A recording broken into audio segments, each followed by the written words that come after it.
بسم اللہ الرحمن الرحیم۔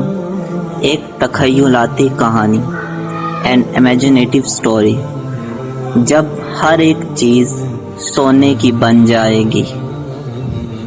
یونان پر ایک بادشاہ حکومت کرتا تھا۔ بادشاہ کو دولت سے بہت پیار تھا، سونے کا تو وہ دیوانہ تھا۔ اسے دن رات ایک ہی فکر تھی کہ زیادہ سے زیادہ سونا کیسے جمع کیا جائے۔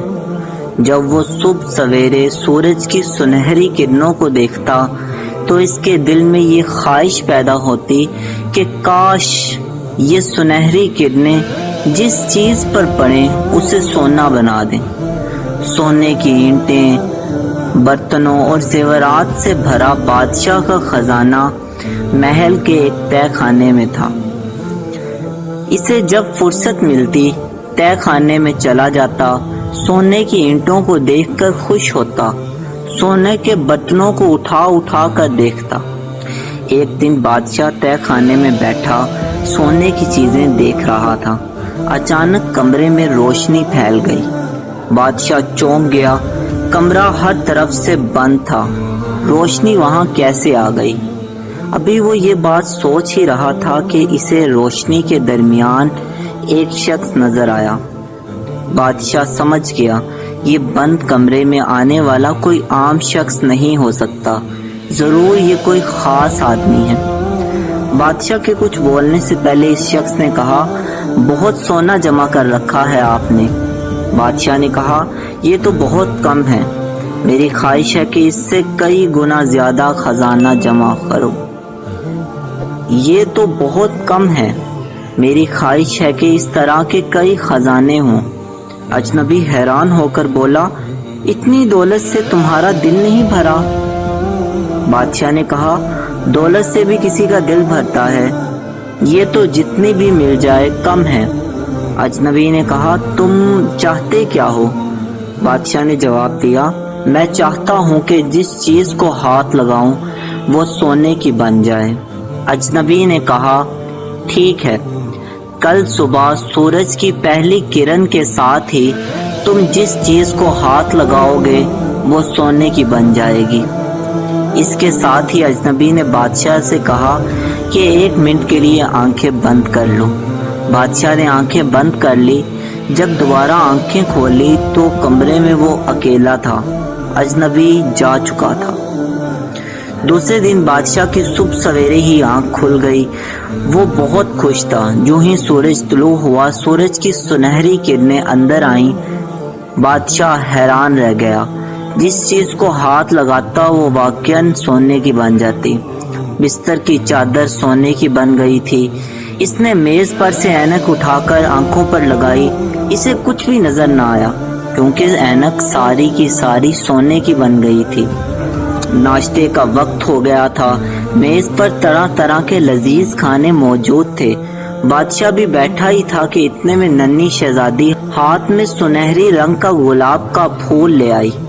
اس نے روتے ہوئے کہا، ابا جان، میں باغ میں پھول توڑنے گئی تھی لیکن وہ تو سب پتھر کی طرح سخت ہو گئے ہیں۔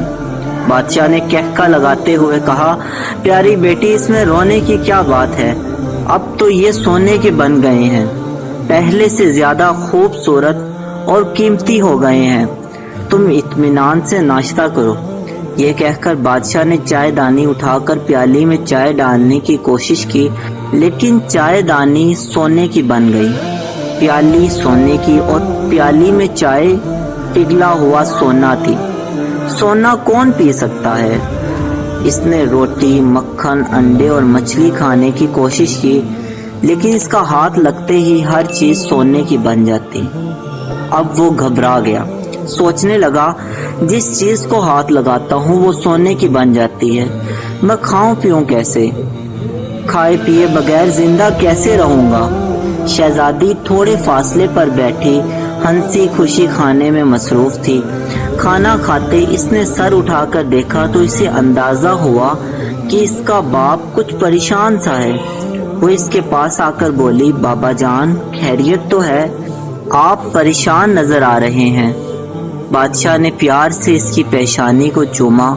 اسے بالکل یاد نہ رہا کہ اس کے چھونے سے ہر چیز سونے کی بن جاتی ہے۔ شہزادی بھی سونے کی بن چکی تھی۔ اس کے کالے بال سنہری ہو گئے تھے، جسم پتھر کی طرح سخت ہو گیا تھا۔ یہ دیکھ کر بادشاہ زاروں قطار رونے لگا اور کہنے لگا، اے اللہ، یہ میں نے کیا کیا؟ کاش میری شہزادی دوبارہ زندہ ہو جائے۔ اچانک وہی کل والا اجنبی نمودار ہوا اور مسکرا کر کہنے لگا، کہو کیا حال ہے؟ اب تو خوش ہو، بہت سونا ہو جائے گا تمہارے پاس۔ بادشاہ کہنے لگا، میری بچی، میری شہزادی مجھ سے جدا ہو گئی۔ میں کچھ کھا نہیں سکتا، کچھ پی نہیں سکتا۔ ایسے سونے کو میں کیا کروں گا؟ مجھے سونا نہیں چاہیے۔ اجنبی نے کہا، اس کا مطلب ہے اب تمہیں حقیقت کا پتہ چل گیا۔ بتاؤ، سونا اچھا ہے یا پانی کا ایک گھونٹ؟ بادشاہ نے جواب دیا، پانی کا ایک گھونٹ۔ اجنبی نے پوچھا، سونا اچھا ہے یا روٹی کا ایک نوالا؟ روٹی کا ایک نوالا۔ دنیا بھر کا سونا بھی روٹی کے ایک نوالے کا مقابلہ نہیں کر سکتا۔ اجنبی نے پوچھا، سونا اچھا ہے یا بیٹی؟ بادشاہ چیخ کر بولا، میری پیاری بیٹی، میری شہزادی، میں اپنا تمام خزانہ اس پر قربان کرنے کے لیے تیار ہوں۔ اجنبی نے کہا، ٹھیک ہے، اب تم اپنے باغ کے تالاب میں نہاؤ اور اس کا پانی ان تمام چیزوں پر چھڑکو جو تمہارے چھونے سے سونا بن گئی ہیں، اور آئندہ سچے دل سے وعدہ کرو کہ کبھی اس طرح دولت کا لالچ نہیں کرو گے۔ بادشاہ نے سچے دل سے توبہ کی اور دوڑتا ہوا تالاب میں کود گیا۔ پھر اس نے پانی لا کر تمام چیزوں پر چھڑکا، ہر چیز اصلی حالت پر آ گئی۔ اس نے شہزادی پر پانی چھڑکا، وہ ایک دفعہ پھر گوشت پوشت کی لڑکی بن گئی۔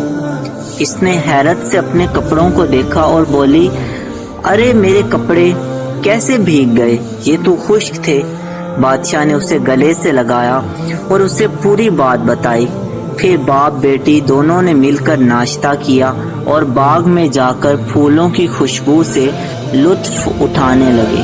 تو اگر غور کریں تو یہ زمین جو مٹی کی ہے سونے کی بن جاتی تو کیا یہ پھلوں اور پودوں کو اگا پاتی؟ اور اگر اسی زمین پر سورج کی کرنیں پڑتی، اور شاید یہی وجہ ہے کہ کائنات میں سب سے قیمتی ترین چیز مٹی ہے، اور اسی وجہ سے انسان کو اللہ تعالیٰ نے اسی مٹی سے بنایا ہے۔